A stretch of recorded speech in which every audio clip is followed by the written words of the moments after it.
Olá, você está no Universo da História, da Universidade Tuiuti do Paraná. Sempre com você, trazendo alguns temas importantes. E hoje nós vamos retomar um tipo de assunto que nós já conversamos antes. Lembra-se? Conversamos sobre Troia. E agora também vamos conversar com você a respeito do filme 300. Conversamos antes sobre o filme Troia e sempre dizendo para você, não estamos aqui para desmerecer o filme e nem fazer críticas muito elaboradas a respeito do filme. Não, nada assim. Nós sabemos, e é importante que a gente entenda isso, e você também, que é uma produção cinematográfica, é uma produção artística, então ela tem liberdade, ela pode ir além do que a história propriamente dita coloca. Agora nós, enquanto historiadores, o nosso papel é puxar um pouquinho, é tentar trazer para o mais perto da história propriamente dita. O filme 300, ele retrata a história em quadrinhos idealizada por Frank Miller. E a partir disso, não tem aí propriamente dita uma preocupação muito histórica. Veja, a que período estamos nos reportando? A Grécia Antiga, né? E o período denominado de guerras médicas. Aliás, eu estou aqui com um aluno do curso, o Rodrigo, né? E eu vou perguntar para você de cara, Rodrigo, o que foram essas chamadas guerras médicas? Pois é, galera, guerras médicas é um pouco estranho, né, a gente pensar por que guerras médicas. A primeira coisa que vem na nossa cabeça é médico. Eu vou pensar em médico Teve numa briga guerra. no hospital. Teve briga no hospital. Foi uma Inclusive as ambulâncias entraram. Foi briga geral. Exatamente. Mas a questão é que, se a gente pensar que o Império Persa era um império muito grande, muito vasto, e tinham muitas denominações, muitos povos dentro desse império. E tinha os chamados medos persas. Isso. E os gregos, sabendo, na verdade, dessa nomenclatura, digamos assim, denominaram a guerra, então foi um nome dado pelos gregos de guerras médicas. Exato. Até complementando um pouquinho, os medos, eles viviam na parte sul do atual Irã, né, que é a região da Pérsia na atualidade. E esta região ao sul, onde viviam os medos, foi a primeira região com que os gregos tiveram contato. Então, inicialmente, eles tiveram contato com esses medos. A partir daí, eles generalizaram, né, a denominação medos para todos ali da região. Exatamente. Eu estava comentando aqui que a produção do filme tem a ver mais com a história em quadrinhos, produzida pelo Frank Miller, do que propriamente dito com os eventos históricos que realmente aconteceram. Sim. O que podemos somar a isso, Rodrigo? A gente vai ter muito fragmento ali no filme que não é, vamos dizer, digamos assim, muito fiel à história verdadeira, né? Então a gente vai ter uma representação do Xerxes ali muito exacerbada, digamos assim. Então, ele vai estar retratado ali como um cara de 3 metros de altura, um cara que parece que pisa no crânio do cara. E ele não era o Santoro. Exato, não era o Rodrigo Santoro, viu, galera? Ele era o Xerxes de verdade. Outra... E os piercing também não tinham? Não. Na verdade, assim, como a gente que leva a mão. Eu tive mais ou menos imaginando por onde é que podia ter piercing, cara. Eu fiquei preocupado. Eu acho porque que olha, o que ele tinha de piercing era brincadeira, malandro. Eu acho que ele vou contar uma coisa. Ali. Não, pode rir, porque sério. A primeira coisa que eu fiquei pensando é, pô, aonde mais tem piercing, meu Deus do céu? Sabe? Você se assusta com o negócio. Depois você toma meio que o rumo e percebe que não. Exatamente. Mas aí é importante puxar uma outra coisinha também. Quem era Xerxes? Né? Era o rei persa, filho de Dario. Isso. Quem começa as invasões ao reino, aos gregos, digamos assim, é o pai dele. Sim, e depois exatamente. ele continua, né? Sim, a gente teve, né, 10 anos atrás, a primeira guerra, digamos assim, o primeiro confronto entre persas e gregos, né? Teve a Guerra de Maratona, que foi uma guerra muito conhecida também. A batalha, né? Isso, a batalha exatamente. de Maratona. E aí, depois de um tempo, o Xerxes vem não só com a ideia de conquistar o território grego, mas já com uma intenção de como os persas foram, de certa forma, humilhados na primeira, então ele vem com a ideia de massacrar mesmo e querer que os gregos acabem, né? Então a ideia dele já não é só uma ideia tanto de território. Então a gente tem muitos retratos ali que não são fiéis, e um dos retratos também é sobre os imortais, que no filme são retratados como monstros, né? A gente deixa claro que os imortais existiram, eles eram uma guarda pessoal do rei, eram soldados de elite, mas o filme dá um impacto assim muito de monstros, né? Eu acho que é aquela ideia de você tentar retratar o outro como um monstro mesmo. Ele tá vindo para te Isso, te é a dominar. demonização do inimigo. Exatamente. Né? Como foi uma obra não, mas quem escreveu, quem relatou, digamos assim, sobre as guerras foi um grego, foi Heródoto? Heródoto. Então a gente tem essa demonização, digamos assim, dos persas. E veja, é importante retratar uma coisinha. Por que eles eram chamados de imortais? Né? Porque era uma tática dos persas. Os persas faziam o seguinte: todos os imortais, eles iam mascarados, iam ao ataque. E toda, digamos assim, a tropa de imortais, eles tinham a seguinte determinação: se algum caiu, se algum ficou pelo meio do caminho, morto ou ferido, traz de volta.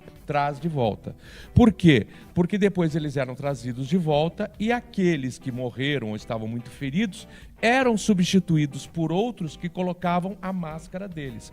Então, quando eles voltavam novamente, eles davam a impressão ao inimigo de que eram os mesmos que haviam voltado. Então, pera um pouquinho, esses caras são imortais porque eles não morrem. Mas não, eles morreram, alguns morreram sim, só que eles foram substituídos por outros que colocaram a mesma máscara.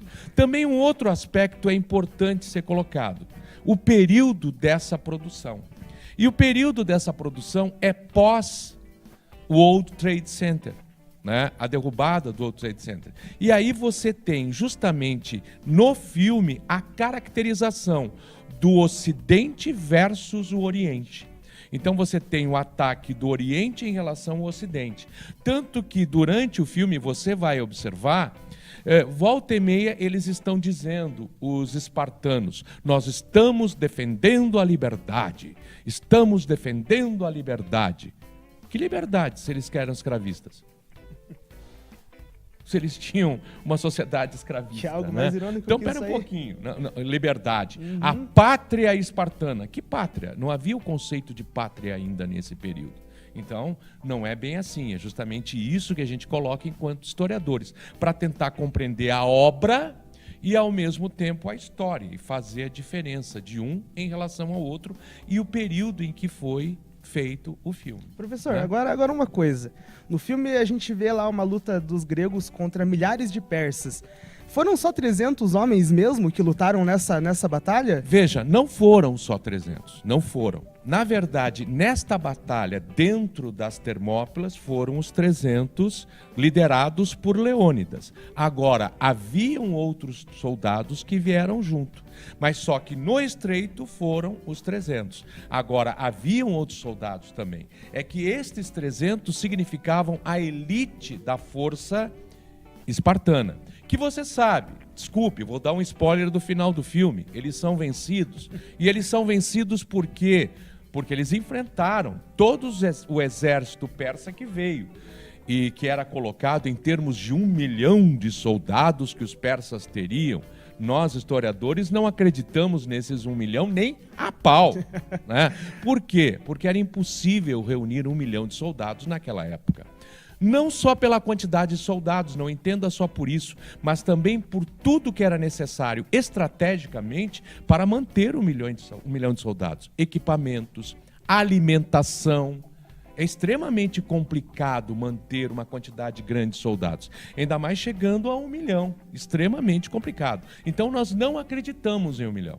Podemos acreditar em 300 mil, podemos acreditar em 250 mil, podemos acreditar... Tem um cara atrás da câmera, vou contar para você aqui, tem um cara atrás da câmera fazendo assim para mim. Eu não tenho a menor ideia do que seja, mas tem um cara fazendo assim. Eu também não estou entendendo o que está acontecendo ali. Ele tá... Isto aqui... Gente, acreditem, isto é elefante. E é realmente, eu estava esquecendo, sim, nós estávamos esquecendo exatamente. que tem também os elefantes, por favor. Xerxes levou o elefante, sem sombra de dúvida. O elefante era o tanque de guerra da época, sem sombra de dúvida. Mas não mamutes gigantescos como aparecem no filme. Aquilo era um mamute mutante ainda. Não sei, mamute e mutante. Para aquele tamanho, vou te contar uma coisa. Né? Mas eu estava contando sobre os 300. Eles estavam na formação, né, que nós chamamos de falange, que era o ataque onde o escudo de um protege o outro. Uma formação em que você não tem como virar. E justamente terem sido atacados por trás pela traição de um determinado indivíduo, né, acabou levando a que eles perdessem, porque a falange não tinha como virar.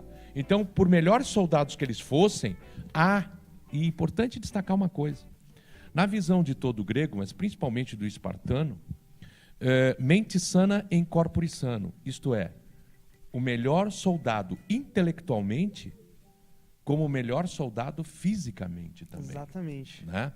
Então, isso fazia justamente o que nós tivemos nas Termópilas. Você tem a melhor tática dentro das Termópilas, a melhor tática e, claro, a melhor tática me coloca de igual para igual com o inimigo. E nesse de igual para igual com o inimigo, eu sou o melhor soldado. Então você tinha os dois. Sim. Aliás, temos a história dentro desse contexto do traidor, né? E o traidor é um corcunda anão, que o nosso amigo lá fez de novo, para me mostrar o corcunda anão. Agora ele fez assim, ele fez aqui. Não, é bom você saber aí o que acontece atrás da câmera. É brincadeira, meu amigo. A gente tem um coreógrafo aqui, você já fez aquela brincadeira de mímica? É mais ou menos ao estilo. Só que o cara é bom em mímica lá do outro lado, viu? O cara é bom. Mas então, e o anão? Pois é, galera. Aquele corcunda lá, na verdade, né? Não, corcunda. Já pode também de anão, coitado. Mas é um corcunda meio anão, assim, né? Meio... Não sei se é porque ele é corcunda que ele fica anão, ou se é porque ele é anão que ele fica corcunda. Você sabe que agora, quando você baixou, você quase saiu da câmera. Tudo bem. Ô, galera, me desculpa. Vamos lá. Mas então, galera, a gente não tem como... Na verdade, não. Esse corcunda ali não... A gente teve, de fato, um traidor, alguém que mostrou realmente um caminho para os persas lá pelo outro lado das Termópilas para flanquear eles, mas no filme ele é retratado como um espartano até, né? Ele tem uma linhagem lá no filme, ele conta de quem ele é filho. Então, aquilo lá é puramente, digamos assim, ilustrativo mesmo, porque a gente não tem como dizer que era um corcunda, ele era um espartano deformado ou algo do tipo. Até porque os espartanos geralmente quando nasciam, né, e se eles não fossem fisicamente bons, eles eram descartados. Exatamente, né? Então essa probabilidade de existir um espartano, que ainda mais ele tinha os escudos, as lanças, é remota, é impossível de acontecer, digamos assim. E é importante a gente lembrar só, você inclusive está se preparando para o vestibular, lembre-se, Esparta era uma diarquia. O que quer dizer diarquia? 2 reis. Né? Você tinha um rei para os assuntos administrativos da cidade e você tinha um rei que era para os assuntos militares, isto é, para o exército. Exatamente. Propriamente dito. Né? E Leônidas, o líder ali, ele é o rei para os assuntos da guerra. Então, no final das contas, como a gente vê no filme, ele vai a Jerusalém, ao conselho, né, dos anciãos, e coloca a ideia dele de ir à guerra. Quando a Jerusalém fica mais ou menos ali titubeante, até não concorda, ele toma a iniciativa de ir. Ali é meio cinematográfico. Sim. Um pouco, né? Mas assim mesmo a gente vê o funcionamento de como era a própria política dentro de Esparta. Sim, e professor, no filme a gente vê lá pro final que os espartanos eles perdem a batalha, digamos assim, né? Tanto que depois Xerxes vem e decepa a cabeça dele. Depois disso, o que aconteceu? A Grécia ficou vulnerável? Ou Veja, nós vamos ter momentos diferentes. Nós vamos ter um primeiro momento de avanço dos persas, que inclusive eles chegam a invadir a própria cidade de Atenas. Atenas é evacuada, inclusive, né? E Xerxes fica tão brabo com isso que ele manda destruir, queimar a cidade. Aí ele vai dormir, quando ele acorda pela manhã, de acordo com o que nos contam, ele olha para a cidade destruída, se arrepende, e aí ele... Não, constrói de novo. Aí ele manda construir de novo. Né? Mas, justamente, alguns dos eventos que estão ali são reais. Mas a gente tem que sempre fazer esse contraponto em relação à história e em relação ao que está sendo colocado no filme. Volto a dizer, um filme é uma produção artística, ela tem liberdade para ir além da história, enquanto nós, historiadores, vamos estar ali, lembrando. E isso ajuda você também com relação ao seu vestibular. Conte com a gente vai estar ajudando você. Exatamente. Até o próximo Universo da História. Um abraço, tchau, tchau. Antes, pega aí, dá like, compartilha. Dá like, compartilha, é verdade. Dá like, pessoal, não esquece de dar like e compartilha. Por favor, a hein? gente quer, não esquece. Patrocínio. Compartilha, hein? exatamente. Livrarias. Tchau, hein?